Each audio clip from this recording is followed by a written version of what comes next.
क्या आपको पता है कि ETF में इन्वेस्ट करना अब पहले से भी ज़्यादा फायदेमंद और आसान हो गया है। अगर आप एक बिगिनर हैं या ETF में पहले से इन्वेस्ट करते हैं तो ये वीडियो आपके लिए गेम चेंजर हो सकती है। तो इस वीडियो को लास्ट तक देखना, क्योंकि आज हम इस वीडियो में आपको देने वाले हैं ETF इन्वेस्टिंग का कंप्लीट रोड मैप। इसके साथ साथ इस वीडियो में आज हम जानेंगे 2025 के लिए बेस्ट ETF पिक्स कौन सी हो सकती हैं और ETF से लॉन्ग टर्म वेल्थ कैसे बनाई जाती है, इस वीडियो के थ्रू आज हम समझेंगे। और जो लोग मुझे नहीं जानते, मैं हूं Vishesh Singh, NISM certified equity research analyst and authorised partner with National Stock Exchange. अब सबसे पहले समझते हैं ETF क्या है और ये क्यों जरूरी है।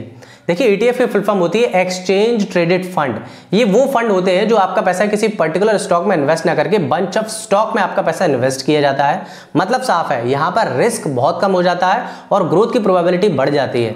एक्सचेंज ट्रेडेड फंड का मतलब यहाँ पर सिंपल है कि ये वो फंड भी है जिसमें आप ट्रेड कर सकते हैं। म्यूचुअल फंड में आप ट्रेड नहीं कर सकते। तो मतलब स्टॉक की तरह इन फंड में आप ट्रेड कर सकते हो। जब चाहे तब आप बाई कर सकते हो, जब चाहे तब आप इन्हें सेल कर सकते हो। इसलिए ये एक्सचेंज ट्रेडेड फंड कहा जाता है। यहां पर आपको हाई डाइवर्सिफिकेशन मिलेगी, क्योंकि आपका पैसा किसी एक स्टॉक में नहीं, बहुत सारे स्टॉक में इन्वेस्ट किया जा रहा है। इसलिए डाइवर्सिफिकेशन भी आपको भर भर के मिलेगी। तो यानी कि लेस रिस्क और हाई ग्रोथ, और इसके साथ साथ अच्छी डाइवर्सिफिकेशन आपको ETF के थ्रू मिलती है। अब ये तो समझ लिया कि ETF क्या है, लेकिन ETF क्यों जरूरी है इसको समझ लेते हैं। देखिए, ETF में सबसे बड़ा बेनिफिट जो हमको मिलता है वो है लो एक्सपेंस रेशियो। अगर आप म्यूचुअल फंड में इन्वेस्टिंग करते हैं तो आपको पता होगा कि वहां पर अच्छा खासा एक एक्सपेंस रेशियो चार्ज किया जाता है। अच्छी खासी फीस आप पे करते हैं, जो कि आपके लॉन्ग टर्म वेल्थ क्रिएशन में आपको कहीं ना कहीं नुकसान देती है। लेकिन ETF के केस में आपसे ये फीस जो है वो कम ली जाती है, जो कि जिसको एक्सपेंस रेशियो कहा जाता है। तो ETF के केस में आपका एक्सपेंस रेशियो कम लगता है। दूसरा बेनिफिट है सीधे स्टॉक मार्केट में ट्रेडिंग, मतलब हाई लिक्विडिटी।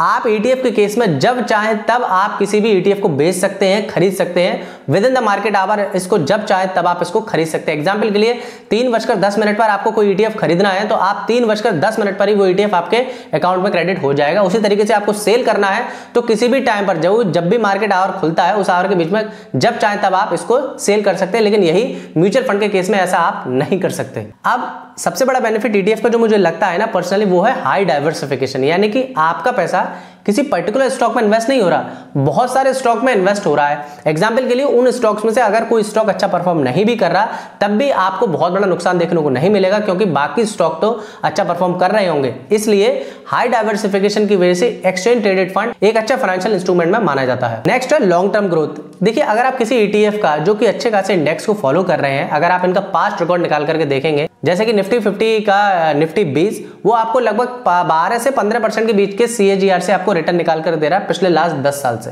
तो लॉन्ग टर्म ग्रोथ भी मिलती है और अच्छी खासी कंपाउंडिंग भी मिलती है ETF के केस में आपको। 2025 में ETF इन्वेस्टिंग बहुत ज्यादा फेमस हो रहा है। लोग म्यूचुअल फंड से शिफ्ट होकर के ETF में इन्वेस्ट कर रहे हैं। तो 2025 के लिए बेस्ट ETF आपके लिए कौन से हो सकते हैं। देखिए, किसी भी ETF का सिलेक्शन करने से पहले आपको 3 चीजें हमेशा देखनी होंगी। सबसे पहले है लो एक्सपेंस रेशियो।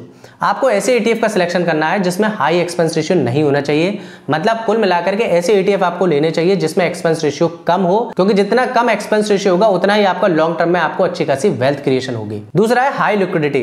देखिए, मैंने पहले भी आपको बताया है कि ETF में सबसे इंपॉर्टेंट फैक्टर होता है उसकी लिक्विडिटी।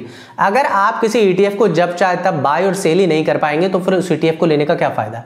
एग्जाम्पल के लिए अगले 5 साल बाद अगर आपका कोई ETF 100% की रिटर्न निकाल के देता है या 90% की रिटर्न निकाल करके देता है, तो अब आप उसको सेल करना चाह रहे हैं लेकिन कोई भी वहां पर बायर अवेलेबल ही नहीं है, तो फिर क्या फायदा ऐसे 90% के रिटर्न का। इसलिए मैं हमेशा से कहता हूं आपको उन ETF का सिलेक्शन करना है जिनमें लिक्विडिटी अच्छी हो। अगर आप ऐसे ETF देखना चाहते हैं जिनमें लिक्विडिटी अच्छी है तो ये मेरी ये वाली वीडियो देख लेना, जिसमें टॉप 30 मैंने ऐसे ETF बताए जिसमें हाई लिक्विडिटी रहती है। थर्ड इंपॉर्टेंट फैक्टर जो किसी भी ETF को बाय करने से पहले आपको देखना है वो है उसकी कंसिस्टेंट परफॉर्मेंस।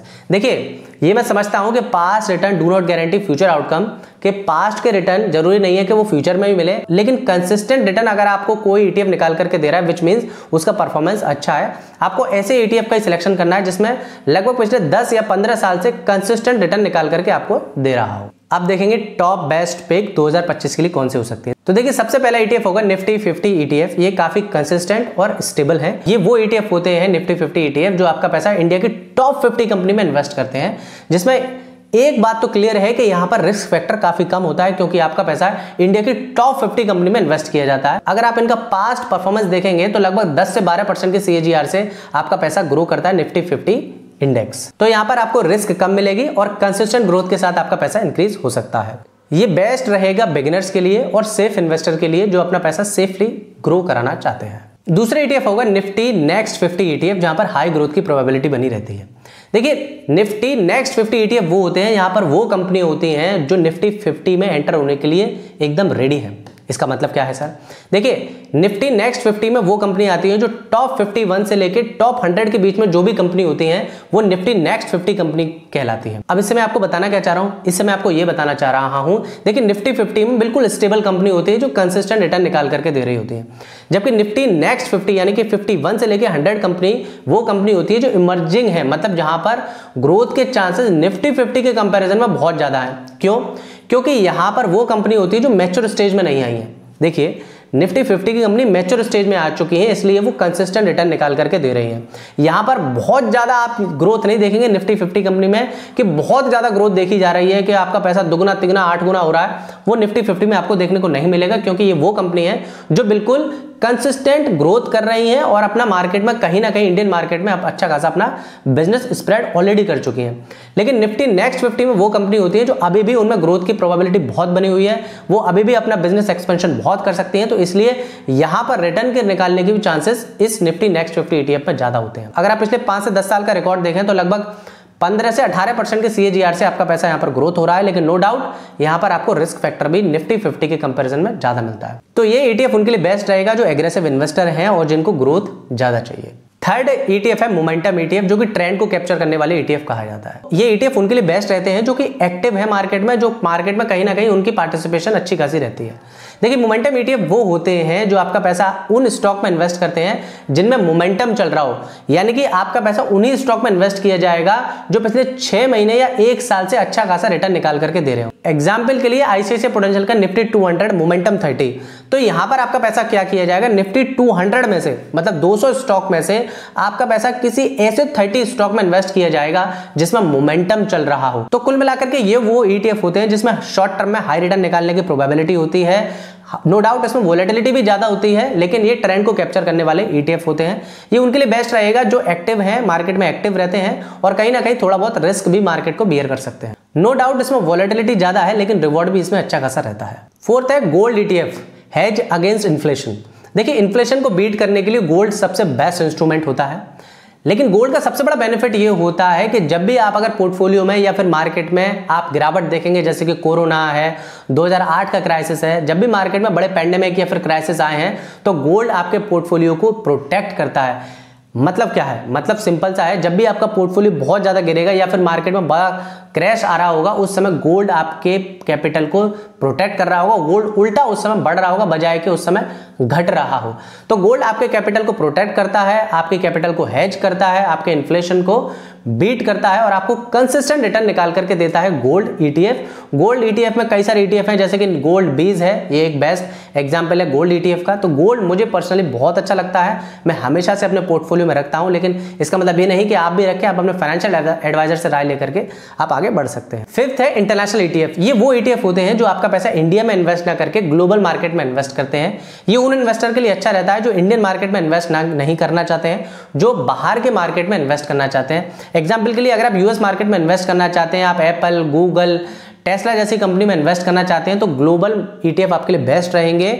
यहां पर आप इंडिया में इन्वेस्ट ना करके इंडिया से बाहर आप इन्वेस्ट कर सकते हैं। तो ये वो ETF होते हैं। एग्जाम्पल के लिए अगर इंडियन मार्केट अच्छा नहीं कर रहा है तो आप इन मार्केट में इन्वेस्ट करके आप अपने ग्रोथ की प्रोबेबिलिटी को बढ़ा सकते हो। यहां पर आपको ग्लोबल डाइवर्सिफिकेशन मिलेगा, इसके साथ साथ आपको डॉलर का एप्रिसिएशन भी मिलेगा। ये उनके लिए बेस्ट है जो अपना पैसा इंडिया में नहीं रखना चाहते। अब स्टेप बाय स्टेप गाइड समझते हैं कि कैसे आप किस तरीके से एग्जैक्टली ETF में इन्वेस्ट कर कैसे सकते हैं। देखिए सबसे पहले तो आपको इसके लिए एक डीमैट अकाउंट की रिक्वायरमेंट पड़ेगी। अगर आपको डीमैट अकाउंट नहीं पता कि कौन से डीमैट अकाउंट अच्छे हैं, भैया आप नहीं जानते, तो मेरे डिस्क्रिप्शन बॉक्स में चले जाना, वहां पर लिंक के थ्रू आप अपना फ्री में डीमैट अकाउंट ओपन कर सकते हैं। नाउ स्टेप 2 में आपको अपने लिए सही ETF का सिलेक्शन करना है, जैसे कि Nifty 50 ETF, Nifty next 50 ETF, momentum ETF या गोल्ड ETF, जो आपको अपने लिए बेस्ट रहे उसमें आपको सही ETF का सिलेक्शन करना है। उसके बाद आपको डिसाइड करना है कि वहां पर आपको SIP करनी है या लमसम। अगर आप मार्केट के उतार चढ़ाव से बचना चाहते हैं तो आपको SIP लिए बेस्ट रहेगा। अगर आप एक ही बार में इन्वेस्ट करना चाहते हैं और आप लॉन्ग टर्म के लिए देखना चाहते हैं तो लमसम आपके लिए बेस्ट रहेगा, लेकिन मुझे पर्सनली ऐसा लगता है कि SIP will be the best option. Now इसके बाद अपना टाइम होराइजन डिसाइड करें। आप इन्वेस्टमेंट के लिए कम से कम 5 से 10 साल रख सकते हैं। मैं पर्सनली मानता हूं कम से कम 5 या 10 साल हमें इन्वेस्टमेंट होराइजन रखना चाहिए, ताकि हमको एक बेस्ट लॉन्ग टर्म और अच्छी कंपाउंडिंग मिल सके। नाउ नेक्स्ट, आपको हर 6 महीने में आपको अपना ETF पोर्टफोलियो को रिव्यू करना है। कौन सा ETF चल रहा है, कौन सा नहीं चल रहा है, उसके आधार पर आपको अपने डिसीजन लेने हैं। लेकिन ETF में इन्वेस्ट करते वक्त बहुत सारे लोग कॉमन मिस्टेक करते हैं, वो मैं आपको बता देता हूं। पहला मिस्टेक जो आपको नहीं करनी वो है किसी एक ही ETF में आपको पूरा पैसा इन्वेस्ट नहीं करना।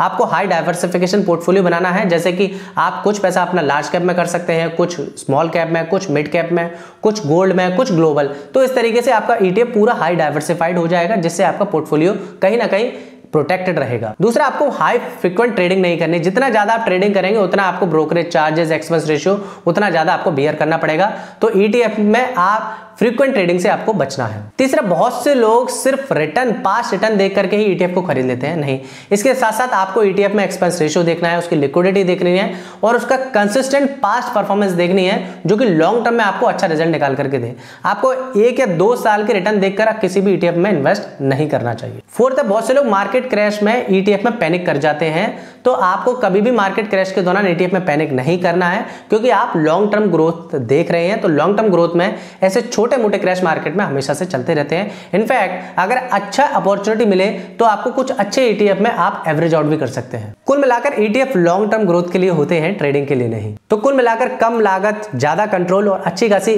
ट्रांसपेरेंसी चाहते हैं तो ETF आपके लिए बेस्ट ऑप्शन हो सकता है। और हाँ, अगर आपको ETF को बिल्कुल बच्चों की तरह A से लेकर Z तक समझना है कि भाई ETF क्या होते हैं, कैसे काम करते हैं, एक्सपेंस रेशियो कैसे सिलेक्ट करना है, ETF का सिलेक्शन कैसे करना है, किस तरीके से बाई सेल करनी है, स्ट्रेटजी कौन सी होगी जिससे आपका ग्रोथ की प्रोबेबिलिटी जाना बढ़े, ज्यादा आपको रिटर्न मिले, तो उसके लिए मैंने एक फ्री कोर्स बनाया है। यहाँ पर जाकर के आप मेरी प्लेलिस्ट में जाकर के चेक कर लेना।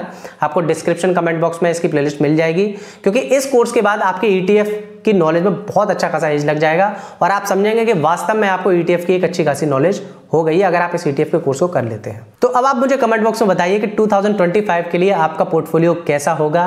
और अगर आपको वीडियो अच्छी लगी हो तो लाइक, शेयर एंड सब्सक्राइब करना मत भूलना, अगर इस तरीके की फाइनेंशियल मॉड्यूल पे अगर आप और वीडियो चाहते हैं तो आज के लिए सिर्फ इतना ही। और हाँ, अगर आप मुझे पर्सनली कनेक्ट करना चाहते हैं तो मेरे फेसबुक और इंस्टा के हैंडल है, यहाँ पर आप मुझे लाइव चैट और पर्सनल चैट कर सकते हैं, वहाँ पर आप जाकर के आप मुझे फॉलो कर सकते हैं। तो आज के लिए सिर्फ इतना ही, मिलते हैं नेक्स्ट वीडियो के साथ। This is Vishesh Singh signing of.